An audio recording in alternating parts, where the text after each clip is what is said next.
The agents are the ones that actually make dreams come true. They help families find their homes, and everybody wants a home. So agents take care of everyone, but who's taking care of the agents? From Tel Aviv to New York to San Diego, Tamir Poleg's journey with Real is anything but ordinary. In this conversation with Ed Stulak, we go behind the scenes of the brokerage shaking up the industry.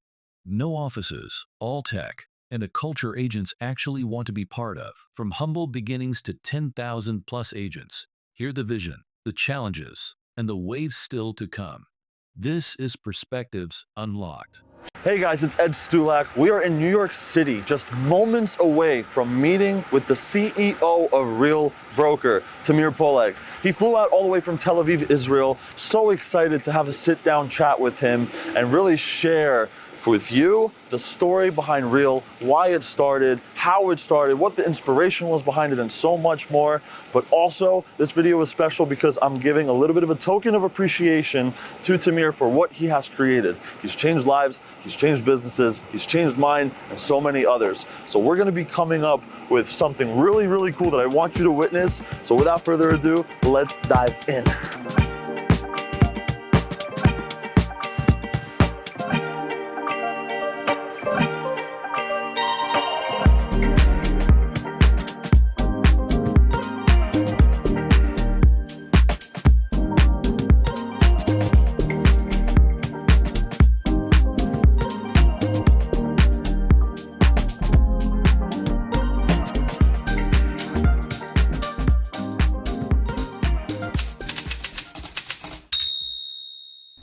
This whole time I couldn't think of like a proper idea of what I wanted to film with Tamir, but then it started to resonate with me, and what better way than to, you know, like do something that resonates with me, which is a suit for my boy, and just something nice, you know, work hard, be kind, tattooed all over that suit, dude. Oh, it's gonna look so elegant, so nice. And so this story begins in the concrete jungle of New York City, where my team and I got the opportunity to visit the Real Broker headquarters and meet with Real's CEO, Mr. Tamir Poleg, who just had a long 12-hour flight from across the seas. As we approached the office of where Real first started, Tamir and I took a load off and browsed through some fabrics and swatches for the suit we're creating for him in this video, and proceeded to an interview about the story behind Real. You look good. Okay, cool. So, yeah, I just want to keep it very casual. The point of this whole project here is my thank you, which I'm sure a lot of the viewers that are part of the company right now want to say the same thing and show the same appreciation that I'm showing to you today. Because personally, you've changed my life. This company has changed my life. Not just saying that for the camera. It truly has. It allows me to do things like we're doing today, collaborate more, my business, and helps me push and scale others' businesses as well that are around me. It's a beautiful thing. So again, this is my little appreciation, token of appreciation to you and to the company. So thank you for even meeting with me here today. Sure, thank you. And actually, when you say that, I feel embarrassed because I think that I feel the same way, but from the opposite direction. So I just feel grateful for you and for every agent that actually decided to trust us and come over and help us build the company. Like at the beginning, I was pinching myself when agents were joining. Like, why would they do that? Like, you know, they have running businesses, they figured it out, and even though I knew that this is a better place for them, it's still, I understood the process people had to take in order to get to a decision of, okay, I'm now betting on this newer, younger, maybe uncertain future. But yeah, for me, I feel like the agents that we have with us as partners have changed my life. So I just feel the same way you do. I like that you say that, though. It is truly partnerships. When I joined, I was around, I don't want to say 1,400 agents, somewhere around there, very early, you know. I heard of Real maybe 4 years before I even made the switch. I don't know, someone sent me a website, a link, like, hey, joinreal.com. Completely threw it to the side.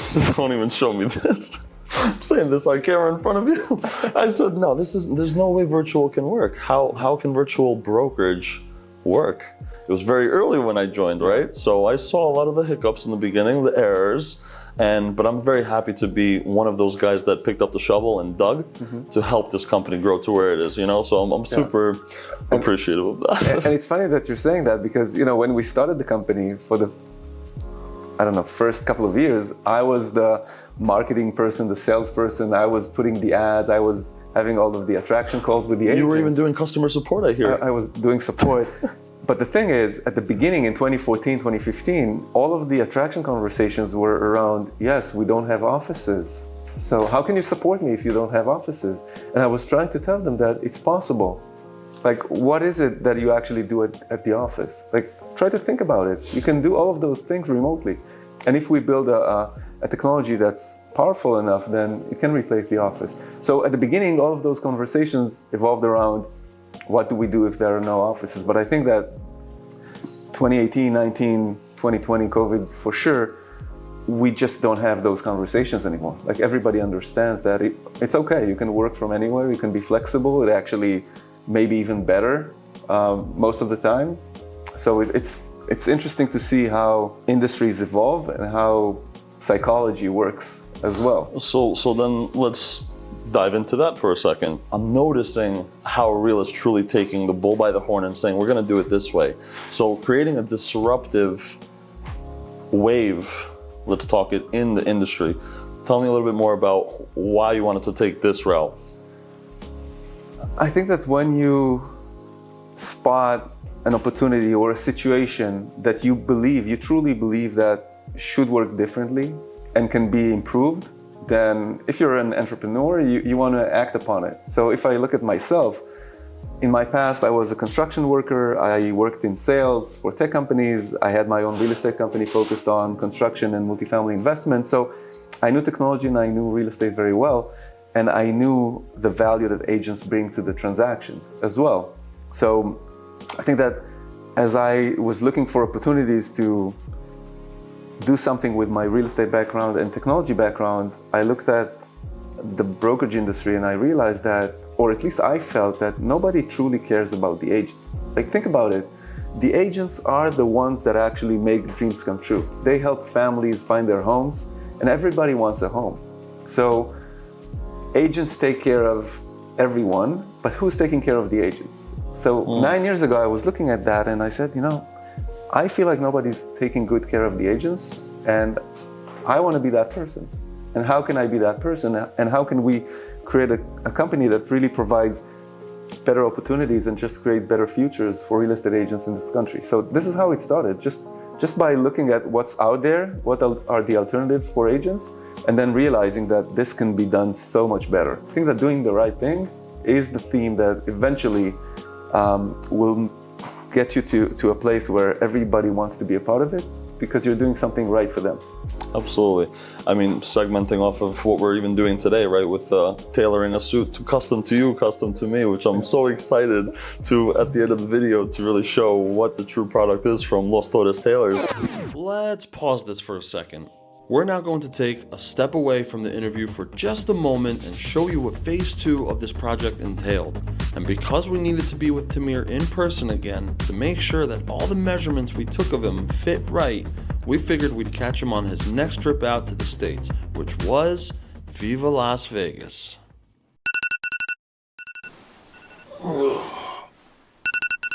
Alright. It is 8 a.m. We got in last night at 4:30 into our hotel. It was a long night, and I should not be up right now, but we got a long day ahead, so 5 more minutes.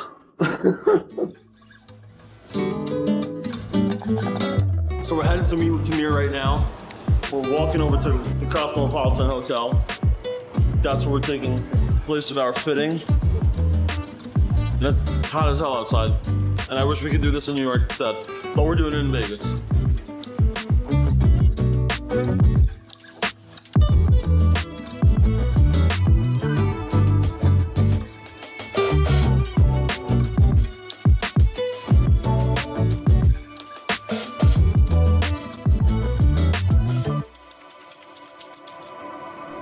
And now, back to the interview. I saw reel. I saw that you can take reel and you could flip it around, and it's still the same concept, same logo. Blew my mind. I was so intrigued with it because I haven't seen that yet in the business. So where did the logo idea come from? It's actually a funny story. We started the company, Reel, in Houston because this is where my old company used to be. And then at some point we wanted to scale our marketing efforts because I was the only marketing person. And we said, okay, maybe New York has better marketing talent. So let's move the company to New York. We rented an office in this building, not this floor. And the first person I wanted to hire was a designer. So we put out an ad for a designer. And the first person who showed up was a young guy. I think he was 22 years old. He was designing for about a year. We had a really fun conversation, really funny one. It was a Friday afternoon. And I told him, you know what? I really like you. Go home and think about a logo for a young tech-based real estate brokerage. And let's see what you can come up with. And come Monday, he sent me that logo that we are still using today. Obviously, we hired him. His name is Dan. He's been with the company for 6 years, I think. He left recently, but the logo that we are still using is the same logo that we gave him as a weekend assignment for getting project. Yeah. And That's you know, cool. Typically companies pay, I don't know, $100,000 for getting a logo done, and there's a lot of thinking behind it, and he just nailed it. And agents love it. And we love it too. I think true genius comes from simplicity, Yes. and that is simple. Yeah. True simplicity. Yeah. Honestly. But he was a genius. We should give him that. He is a genius, absolutely. Not many people have it, so I applaud Dan, of course, but I applaud that we're still using that logo. It definitely intrigued me. What really inspired you to want to take this thing global? I mean, where do you see Reel going? How far do you see it going? I think that the reason why we grew to more and more states and expanded to Canada is the fact that we believe that we are doing something right, which truly can change lives of agents. So if you have something which is good and can do good by people, you want as many people to be exposed to it and have the opportunity. This is why we scaled more and more and more.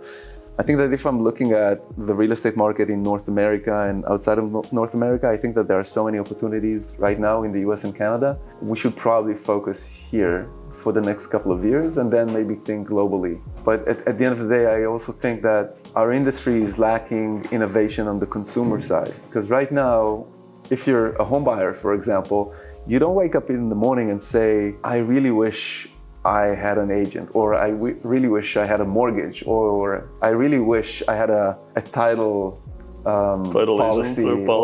Like, people want a home. Like, this is what people wake up in the morning and think about or dream about, a home.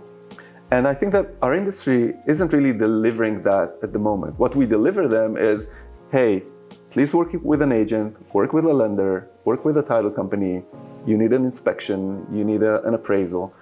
And they just get lost. And there's a lot of friction and it just builds up a lot of anxiety. So how can we understand that agents are critical to the transaction, but we're also lacking a layer of experience that will just eliminate the need for all of those different stakeholders and just streamline the home buying journey and just inject more convenience and speed and transparency. And for me, that's the future of real estate.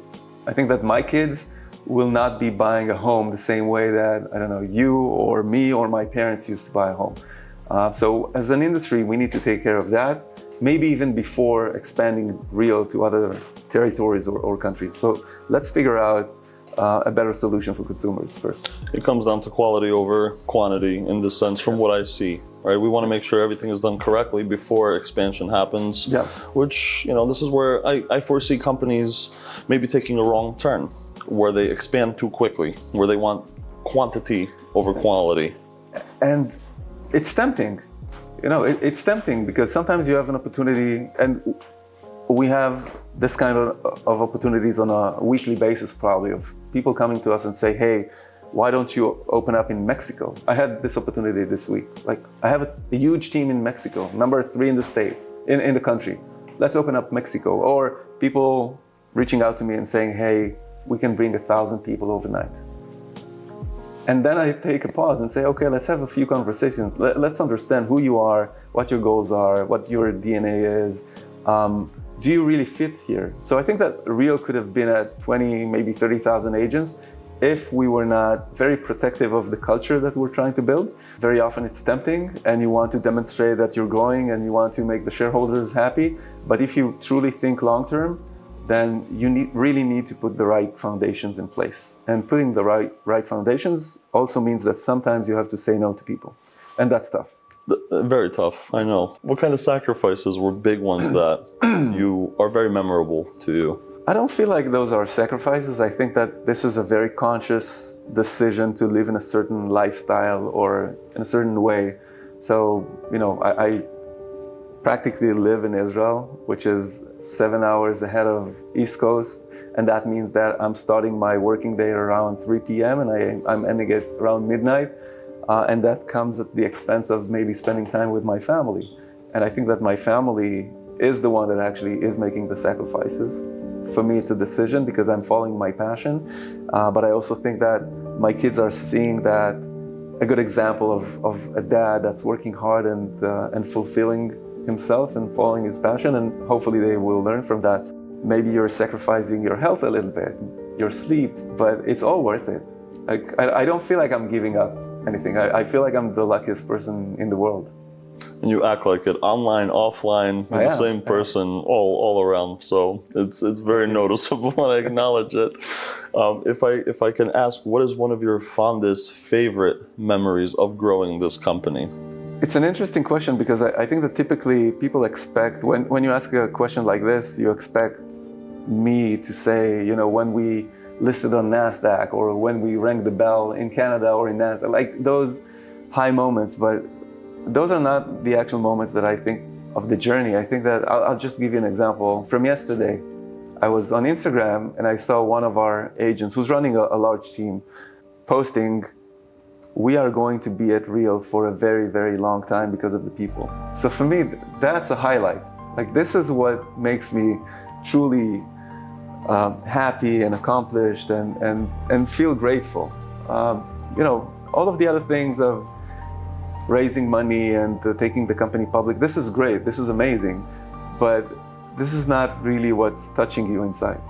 So for me, getting the feedback from the agents and truly understanding that we're making an impact on people's lives, and how you started the conversation by saying that Real really changed and gave you more opportunities and gave you the chance to travel around the country and change the trajectory of your business and hopefully the future of yourself and your future family.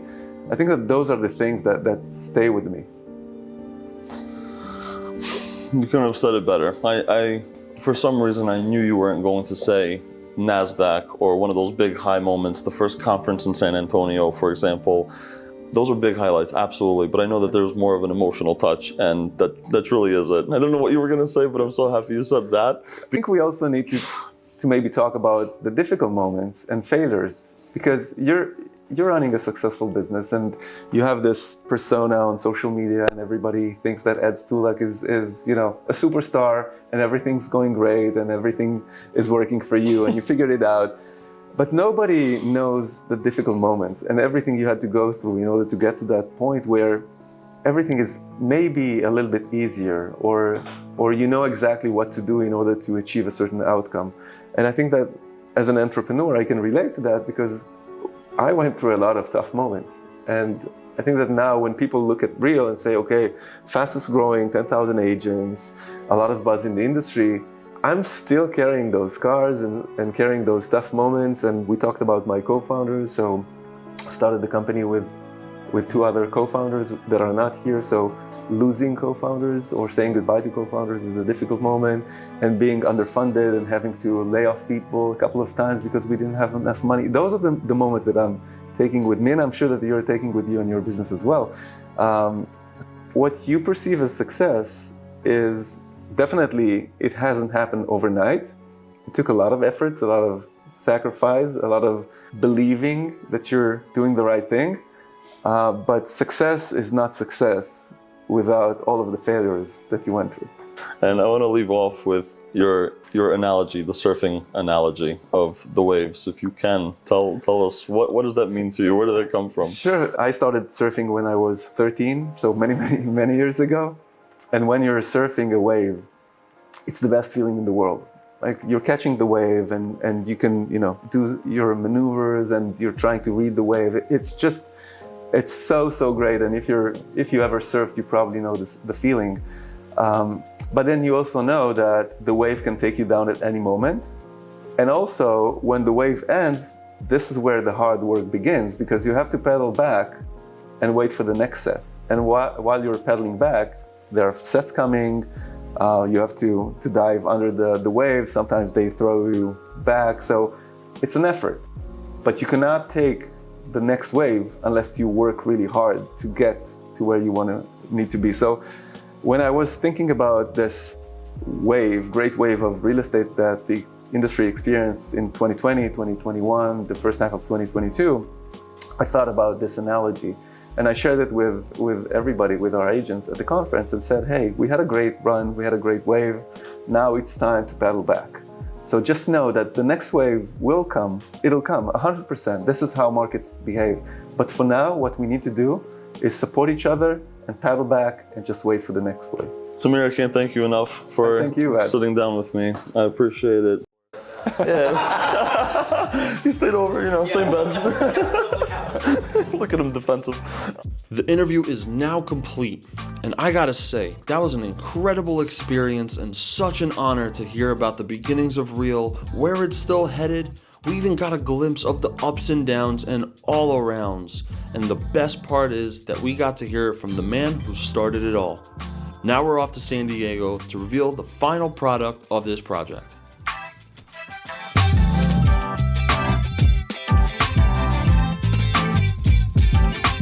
It's been a wild 48 hours here in San Diego, California. The crew and I just flew in from a long 6-hour flight, and it was just a lot. And we didn't even have time to film any of that because we've been just meeting with people, bumping into people at the conference already, which the conference hasn't even started yet. And it's just been a wild time. We might have gone to a few gatherings, let's call it, after hours. And those took up a lot of time. So we didn't even get to film.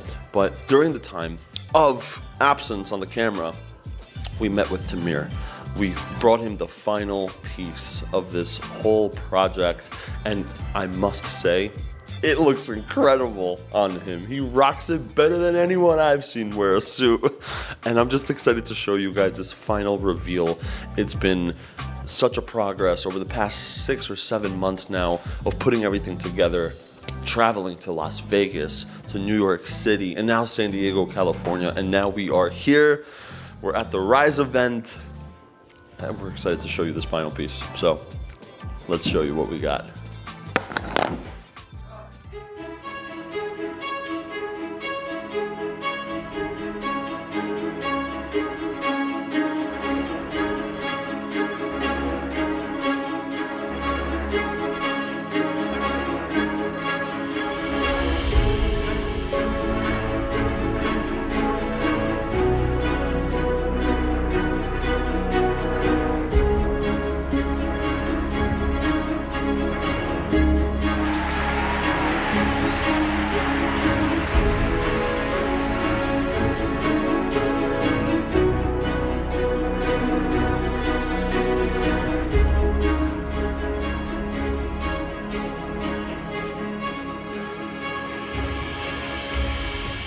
The final suit is complete. It looks incredible, it's beautiful, and it's done. Again, this was a big thank you to Tamir, the Reel staff, and the family at Reel for making Reel so unique and so cool. So again, thank you to Tamir, thank you to everyone, and thank you for watching. Until next time.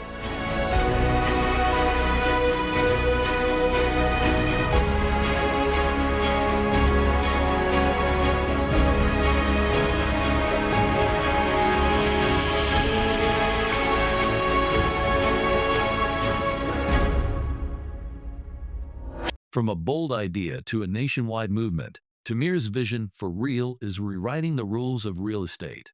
The playbook is clear. Lead with innovation, back your agents, and never stop moving forward. Thanks for listening to Perspectives Unlocked. See you in the next one.